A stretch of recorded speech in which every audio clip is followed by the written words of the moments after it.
l'Imaginavert, une dimension infinie où coexistent toutes les œuvres produites par l'humanité, les plus cultes ou plus anonymes, réparties en constellations, galaxies, secteurs, systèmes, planètes et quelques éléments insolites comme les trous noirs et les astéroïdes.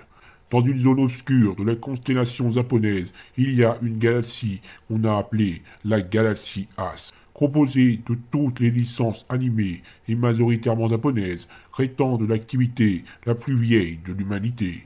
C'est en son sein qu'opère un certain maître Xehanort. On ne sait pas exactement son origine. Certains pensent qu'il s'agit de celui de Kingdom Hearts, d'autres le voient juste comme l'avatar d'un petit youtubeur qui n'a pas les moyens de s'acheter une caméra. Ce qui est certain, c'est qu'il a le pouvoir de la Keyblade, plusieurs ressources provenant de Disney, d'un vaisseau de classe Aurore et de 14 collaborateurs, plus ou moins dévoués, appelés l'Organisation 13. On ignore également quand commencèrent ses activités. Des rumeurs parlent d'un conflit avec les Tentacules, voire même avec Alert Spolier. Mais ce dont nous sommes sûrs, c'est que c'est un critique qui n'hésitera pas un seul instant à défendre ses idées, quitte à se fâcher avec certaines communautés de fans. Maître Xehanort s'est d'abord fait remarquer avec sa trilogie de critiques de Bible Black, où il essaya de démontrer qu'il ne s'agissait pas juste d'une histoire de magie noire pays 18, mais d'une forme de réflexion sur les désirs et faiblesses de l'humanité.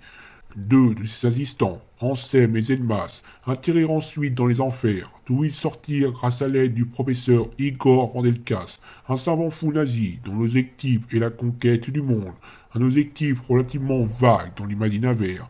Pour tout remerciement, Xehanort fit exploser Vandelkas avec son laboratoire, ce qui n'a pas beaucoup d'importance, vu l'existence pratiquement illimitée de bases et de clones que possède Vandelkas, qui au passage a scellé la constellation japonaise de l'Imaginavert avec un blocus empêchant toute entrée et sortie, sauf pour ce maître Xehanort qui arrive à l'ignorer par on ne sait quel moyen. La raison pour laquelle on a accepté son entrée dans la Ligue de l'Imaginavert, un groupement de critiques dirigé par moi-même, défendant l'imagination face à tous ceux qui voudraient la détruire. Xehanort a ensuite poursuivi ses critiques, principalement sur les Yuri, les animés se centrant sur les relations entre filles, plus les jeux visuels novels, licenciés par Banana King, quand un incident se produisit. Le scientifique de l'Organisation 13, un certain mécène, disparu, ainsi qu'une critique d'Angelium de l'ordinateur du bord de vaisseau de Maître Xehanort. Après avoir désactivé son propre système d'autodestruction, Xehanort reçut un appel de ma part. En effet, un trio de tentacules s'était introduit dans les enfers, à la grande consternation d'Hadès, pour y voler le triangle saphir. Un artefact possédant la capacité de convertir une planète en sa version érotisante, ce qui conviendrait bien aux tentacules, à leur chef tentacruel et à leur suzerain, le grand empire sivois.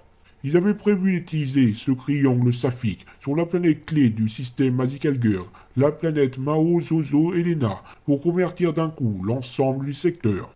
À cause de cette histoire de blocus, Xehanort était notre seul agent susceptible d'arriver à temps. Mais pour ça, il devait passer par la voie Saint-André, une des routes hyperspatiales les plus dangereuses de l'Imaginavert. Pour y accéder, l'Organisation 13 dut marchander avec ce cher professeur Vandelkas, ce qui ne les empêcha pas de le faire exploser une nouvelle fois, lui, avec l'école Saint-André et l'ensemble de ses étudiants, qui sont revenus quelques semaines plus tard, selon une règle de l'Imaginavert. Rien ne disparaît tant qu'on ne t'a pas oublié dans le monde réel. C'est aussi une des raisons pour laquelle Vandelkas revient tout le temps. Après s'être occupé durant le crasé en critiquant Space Pirate Sarah, l'Organisation 13 s'est heurtée à la flotte des tentacules et n'a réussi à passer que grâce à l'intervention de leur comptable, Saïs, Azisias le capitaine Isa Froidfire. Ansem et Zelma sont alors défiés le trio tentacule, tandis que Xehanort s'occupa de bloquer le triangle saphique avec une critique de Mao Sozo Elena, avant que Isa Froidfire n'accepte Tentacruel